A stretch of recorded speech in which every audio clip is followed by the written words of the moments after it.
So, earlier this month, we ran the first Game Maker's Toolkit Game Jam, which was a 48-hour game-making marathon where developers raced to create a game based on a theme. For this jam, the theme was my video, Downwell's Dual-Purpose Design, which was about how almost everything in that game served multiple purposes, making for an elegant game with only a few controls and mechanics, but lots of depth.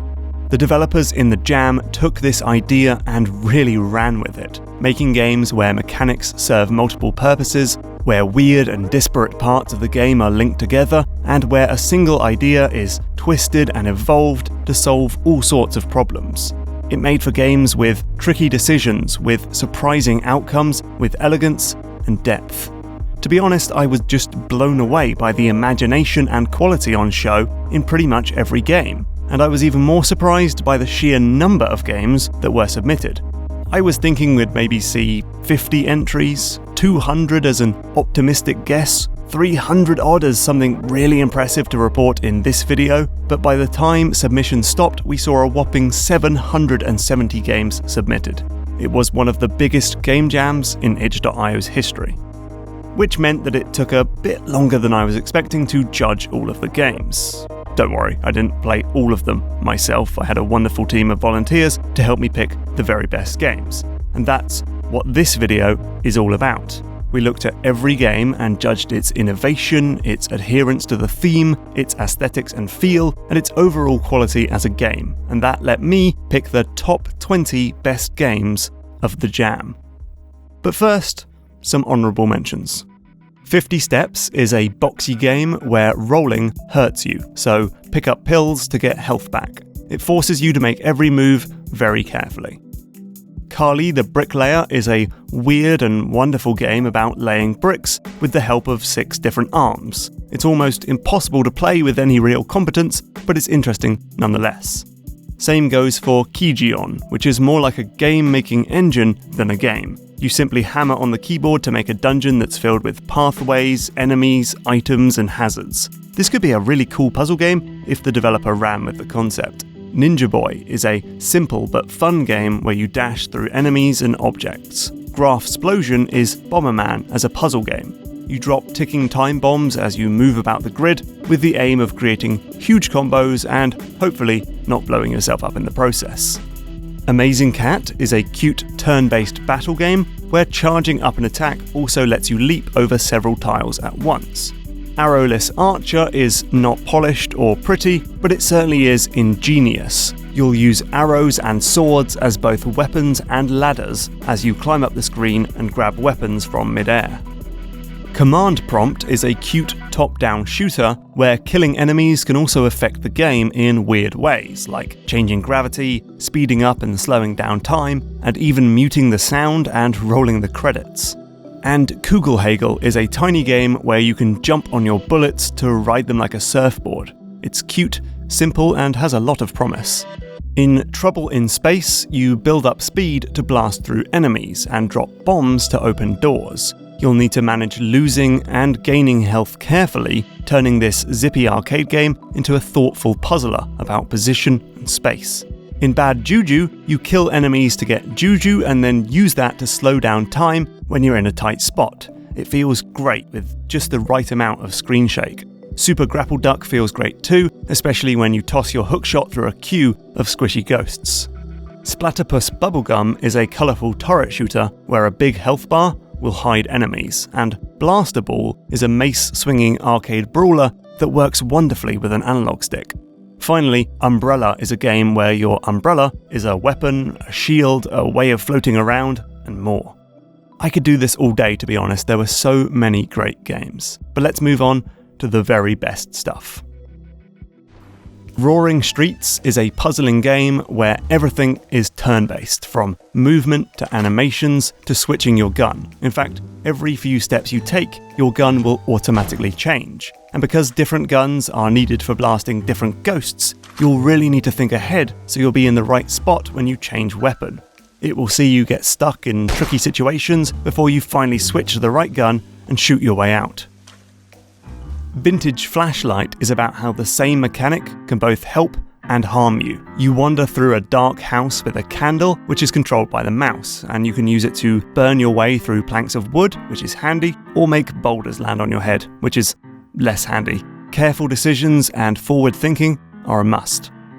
A Slime's Quest for Freedom is a fast-paced, brutally hard, upside-down downwell, where you shoot every time you jump, forcing you to think carefully about each leap.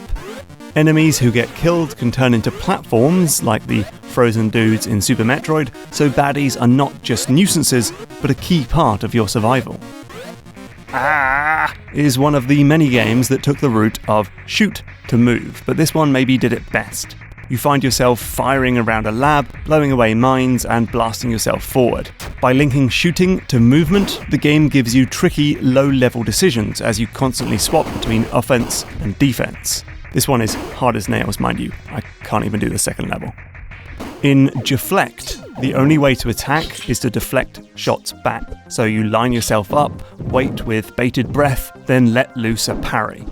I mean, the parry is the best part of some games, so why not make a whole game out of it? You also throw yourself around the screen with the same button, and everything is presented with crystal clear graphics and great music. Magnetic is a clever puzzle game about magnetically attracting and repelling metal boxes to solve conundrums. Soon enough, however, you'll also face magnetic spikes that you definitely don't want to attract. This simple setup immediately creates interesting scenarios and shows real potential as a good puzzle game. Orbital Punch is a top-down shooter without the guns. The only way to do damage is to use the power of your spaceship's jet engine, which means flying towards an enemy spaceship, whipping your butt around, and then blasting out a jet fuel explosion. It's a weird and fun way to move around, like a mix between drifting a car and doing a gruesome finishing move. It just feels great, and this simple premise holds up for a long time. Barrage is a bullet hell game where you move to where you shoot.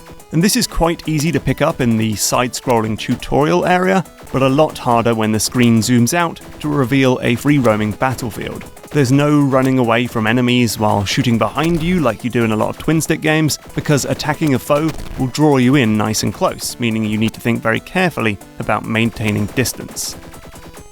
Delta is a puzzle game where you have a time gun which lets you suck up old stuff and pump it into new stuff. In the demo, that mostly meant sucking the life out of a big old tree and then shooting it into a sapling to make it grow. You can only carry one thing at a time, which creates lots of puzzling scenarios, even in this early prototype with just a handful of screens.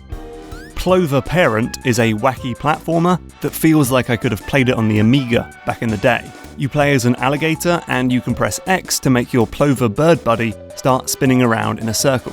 If you get the bird covered in slime, you can jump on it and then fling yourself around, or pick up an enemy and shoot it into spikes, and more. The alligator and the bird have different reactions to hazards, so you'll need to work closely together. Oeufwakening, I think that's how you pronounce it, is a testament to the inventiveness of some jammers. Ask people to make one part of the game serve multiple purposes, and you end up with a puzzler where the dang floor can be used in multiple ways. Grab the floor with your mouse and move it to bat away traps, create pathways, and make the tiny chick jump on its way to breaking out of an egg. I'm not sure if this is realistic, I'm not a scientist. Stuck Recoil is another game for fans of tiny chicks. This time the chick can run around but is pretty weak and useless. Get to the egg though and you'll pick up a gun, which is so heavy it will pin you to the ground and propel you around the screen with its recoil. You'll need to bounce between the two modes to win, like a super cute take on Titanfall. Oda is a very clever puzzle game, where you throw out these two balls to swap the position of two objects, or throw one ball at an object and then swap yourself with it. You'll use this mechanic to defeat or outrun enemies, solve puzzles, and more. It's kinda ugly, but it has a lot of potential.